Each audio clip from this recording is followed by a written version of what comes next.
vlog day 17 on the 5th of August. Made a start on the oats today. First time we've grown spring oats for quite some time. In fact, we used to grow naked oats and gave those up because we were struggling with a winter oat crop to control black grass and bits and pieces.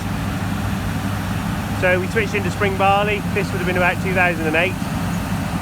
And anyway, we've just had an opportunity to grow some Elian spring oats for seed. And this is Collins's Peat. It's a relatively heavy field. These were planted about the 22nd of April. They look really well actually, really very even. Probably doing in the region of 7 tons a hectare, just with what we're gleaning at the moment over the weighbridge and from the combine.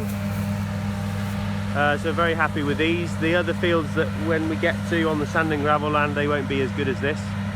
This is by far and above been the outstanding field. Unfortunately, it's only 5 hectares out of 55.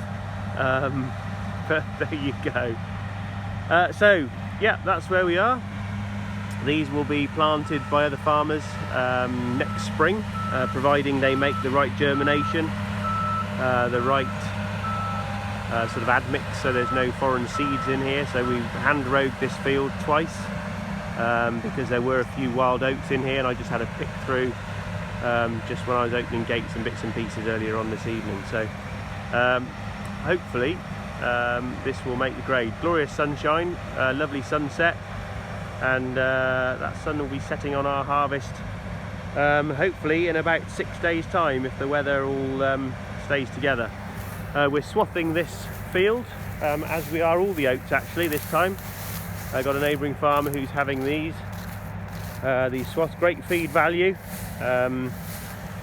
It's a bit damp, so they're going to take a little bit of drying, but should be quite a good feed for livestock in this coming winter.